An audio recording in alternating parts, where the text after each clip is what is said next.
బెంగాల్లో కేంద్ర ఎన్నికల సంఘం నిర్వహిస్తున్న ఎస్ఐఆర్ ను టీఎంసీ తీవ్రంగా వ్యతిరేకిస్తోంది.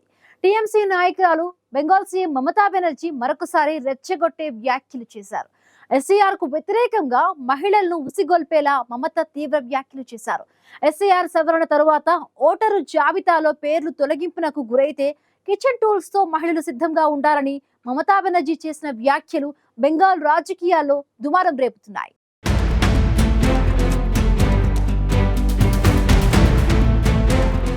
దేశంలోని 9 రాష్ట్రాల్లో 3 కేంద్రపాలిత ప్రాంతాల్లో కేంద్ర ఎన్నికల సంఘం ఓటరు జాబితా ప్రత్యేక సమగ్ర సవరణను నిర్వహిస్తోంది. వచ్చే ఏడాది అసెంబ్లీ ఎన్నికలు జరగనున్న పశ్చిమ బెంగాల్లో ఎన్నికల సంఘం ఎస్ఐఆర్ను నిర్వహిస్తోంది. అయితే ఈ ఎస్ఐఆర్ ప్రక్రియను పశ్చిమ బెంగాల్లోని అధికార టీఎంసీ తొలి నుంచి వ్యతిరేకిస్తోంది.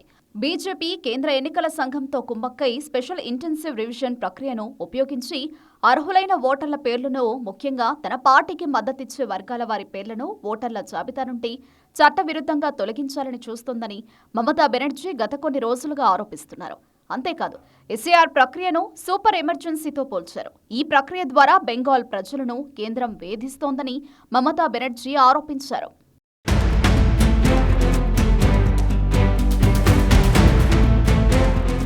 ఎస్ఐఆర్ పేరుతో కేంద్ర బలగాలు, ఎన్నికల సంఘం అధికారులు రాష్ట్ర ప్రభుత్వ యంత్రాంగంపై, ముఖ్యంగా బూత్ స్థాయి అధికారులపై ఒత్తిడి తెచ్చి ఓటర్ల తొలగింపునకు పాల్పడుతున్నారని మమతా బెనర్జీ ఆరోపించారు. సరిహద్దు భద్రతా దళం భారత పౌరులను బంగ్లాదేశీయులుగా ముద్రవేసి బలవంతంగా వెనక్కి పంపుతోందని, ఇది ఎస్ఐఆర్ ప్రక్రియలో భాగమని మమత ఆరోపించారు. ఈ ఆరోపణలకు ప్రతిస్పందనగా బీజేపీ మమతా బెనర్జీ బుజ్జగింపు రాజకీయాలు చేస్తున్నారని, ఆమె ప్రకటనలు హింసను ప్రేరేపించేలా ఉన్నాయని ఎదురుదాడి చేసింది. మరోవైపు ఇప్పటికే పలువురు బిఎల్ఓలు పని ఒత్తిడితో ఆత్మహత్యలకు పాల్పడడంతో ఈ ప్రక్రియపై సుప్రీంకోర్టు రాష్ట్రాలు, కేంద్రపాలిత ప్రాంతాలకు పలు కీలక సూచనలు చేసింది. ఎస్ఐఆర్ ప్రక్రియ కోసం అవసరమైతే రాష్ట్రాలు అదనపు సిబ్బందిని కేటాయించవచ్చని సుప్రీం సూచించింది.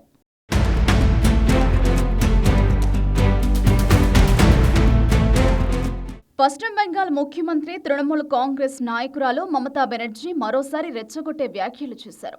ఓటరు జాబితా ప్రత్యేక సమగ్ర సవరణకు వ్యతిరేకంగా మమతా బెనర్జీ మహిళలను ఉసిగొల్పారు. ఎస్ఐఆర్ సవరణ తర్వాత ఓటరు జాబితాలో పేర్లు తొలగింపునకు గురైతే కిచెన్ టూల్స్ తో మహిళలు సిద్ధంగా ఉండాలని మమతా బెనర్జీ వ్యాఖ్యలు చేశారు. ఎస్ఐఆర్ పేరుతో మీ తల్లులు, సోదరీమణుల ఓట్లను లాక్కుంటారని మమతా తీవ్ర వ్యాఖ్యలు చేశారు. ఎన్నికల సమయంలో ఢిల్లీ నుంచి పోలీసులను తీసుకువచ్చి మిమ్మల్ని బెదిరిస్తారని ఆరోపించారు. ఒకవేళ ఓటరు జాబితాలో మీ పేరు లేకపోతే మీ వద్ద వంటగదిలో వాడే పరికరాలు ఉన్నాయి కదా, వంట చేసేటప్పుడు వాడే ఆ పరికరాలు మీ బలమని మమతా పేర్కొన్నారు. మహిళలు ముందుండి పోరాడతారని, మగవారు వారి వెనక ఉంటారని చెప్పుకొచ్చారు. మహిళలా లేక బీజేపీనా, ఎవరు బలవంతులో చూడాలని అనుకుంటున్నారని తెలిపిన మమత, తాను లౌకికవాదాన్ని నమ్ముతానని, ఇక్కడి ప్రజలను విభజించేందుకు ఎన్నికల సమయంలో బీజేపీ డబ్బు వాడి వేరే రాష్ట్రాల నుంచి మనుషుల్ని దింపుతుంటుందని విమర్శించారు. రామకృష్ణ పరమహంస, స్వామి వివేకానంద, రవీంద్రనాథ్ ఠాగూర్, నేతాజీ సుభాష్ చంద్రబోస్ వంటి వారు ఏనాడో ప్రజలను విభజించేలా వ్యవహరించలేదు. మరి మీరంతా ఎవరు? భారత స్వాతంత్ర్యం కోసం బెంగాల్ ప్రజలు ప్రాణాలు త్యాగం చేశారు. ఇప్పుడు భారత పౌరులుగా నిరూపించుకోవాలి అని మమత తీవ్ర వ్యాఖ్యలు చేశారు.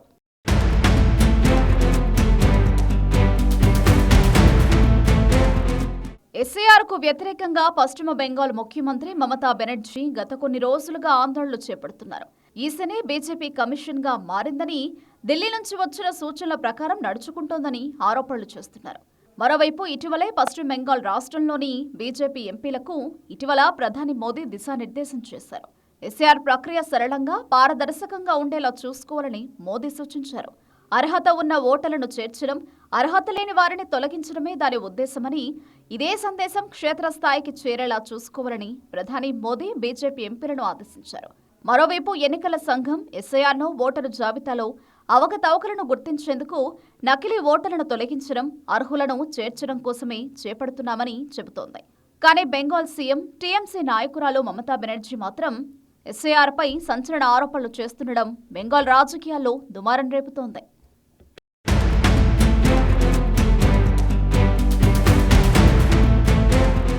కేంద్ర ఎన్నికల సంఘంతో బీజేపీ కుమ్మక్కై ఎస్ఐఆర్ ప్రక్రియ పేరుతో ఓట్ల చోరీకి పాల్పడుతోందని బెంగాల్ సీఎం, టీఎంసీ నాయకురాలు మమతా బెనర్జీ ఆరోపణలు చేస్తున్నారు.